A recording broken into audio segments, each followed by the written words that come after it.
29 جون 2023 یہ واقعہ عین اس وقت پیش آتا ہے کہ جب امت مسلمہ عید کی خوشیاں منانے ہی والی ہوتی ہے کہ عراق سے تعلق رکھنے والا ایک بدبخت سویڈش عدالت میں یہ درخواست دیتا ہے کہ مجھے مسلمانوں کی مقدس کتاب قرآن مجید کو جلانے کی اجازت دی جائے، اور وہ بنیاد اس چیز کو بناتا ہے کہ مجھے آزادی اظہار رائے کا حق حاصل ہے، لہٰذا مجھے اجازت دی جائے۔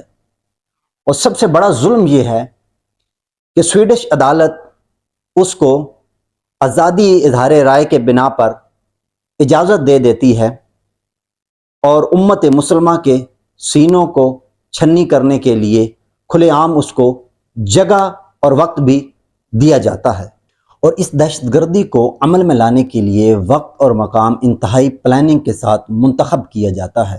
سویڈن کی مرکزی مسجد کے باہر یہ واقعہ اس وقت پیش آتا ہے کہ جب مسلمان عید کی نماز ادا کر کے خوشی خوشی اپنے گھروں کو جا رہے ہوتے ہیں۔ ادھر وہ ملعون باقاعدہ سپیکر کے اندر سیکیورٹی حصار میں کھڑے ہو کر یہ اعلان کرتا ہے کہ آؤ مسلمانوں، دیکھو میں تمہاری عزت و عظمت، تمہاری مقدس کتاب قرآن مجید کو شہید کرنے لگا ہوں، اور یہ دہشت گردی میں سرعام کرنے لگا ہوں، اور تمہاری عید کی خوشیوں کو میں آگ لگانے لگا ہوں۔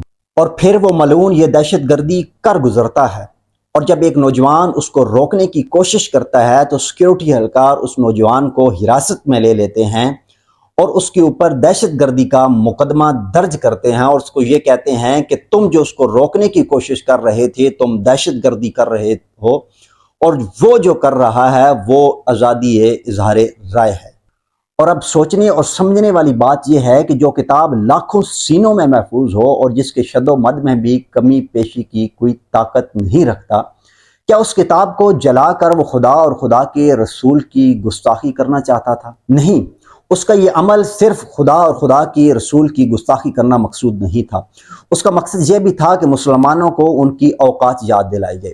اس کا مقصد یہ بھی تھا کہ مسلمانوں کو بتایا جائے کہ تم بزدل ہو، تم لالچی ہو، تم پیسوں کی حرص و ہوس میں بکنے والے ہو۔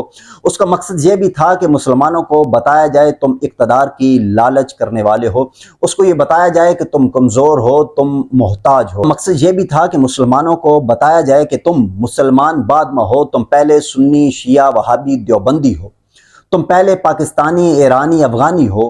اس کا مقصد یہ بھی تھا کہ تمہیں بتایا جائے کہ تم ہمارے ٹکڑوں پہ پلنے والے ہو۔ اس نے یہ عمل اتنا دیدہ دلیری سے اس وجہ سے کر دیا کہ وہ جانتا تھا کہ یہ قوم نہیں بلکہ یہ ہجوم ہے۔ وہ یہ جانتا تھا، وہ یہ ہمیں باور کرانا چاہتا تھا کہ تم قوم نہیں، تم ایک ریوڑ ہو۔ وہ یہ جانتا تھا کہ یہ خود مختار نہیں، یہ غلام ہے۔ وہ یہ ہماری غلامی ہمیں بتانا چاہتا تھا کہ تم غلام ہو۔ وہ جانتا تھا کہ عرب والے یہود و نصارہ کے دوست ہیں، ان کے یار ہیں، انہیں اس امر سے کوئی سروکار نہیں، کیونکہ وہ یہ بھی جانتا تھا کہ یہ عرب والے اتنے بے شرم تو ہیں کہ محمد عربی کے ٹکڑوں پہ پلنے کے باوجود محمد عربی کے ساتھ نمک حلالی نہیں کریں گے۔ رہی بات ایشیا کی، تو ایشیا میں ہم ایٹمی پاور ہیں۔ اب روئیں یا ہنسیں اس بات پہ کہ ہم ایٹمی پاور 70-75 سالوں سے ہمیں بھکاری ہی بنایا گیا ہے۔ کاش کہ ہم ریوڑ نہ ہوتے، کاش کہ ہم ہجوم نہ ہوتے، ہم ایک امت مسلمہ ہوتے، ہم ایک قوم ہوتے تو ہم اس کا ان سے حساب مانگتے۔ تو روز محشر اللہ نے جس کو جتنی طاقت دی ہوگی اس سے اتنا سوال ہوگا۔ جو لکھ سکتا ہے وہ لکھے، جو بول سکتا ہے وہ بولے، اور جو یہ دونوں کام نہیں کر سکتا وہ ہمارے اس پیغام کو شیئر کرے، دوسروں تک پہنچائے اور قرآن کی آواز کو بلند کرے۔ اور رہی بات قرآن کی حفاظت کی، تو رب العالمین قرآن مجید میں ارشاد فرما رہا ہے کہ اِنَّا نَحْنُ نَزَّلْنَا الذِّكْرَ وَإِنَّا لَهُ لَحَافِظُونَ، کہ بے شک اس کلام کے نازل کرنے والے بھی ہم ہیں اور اس کی حفاظت کرنے والے بھی ہم ہیں۔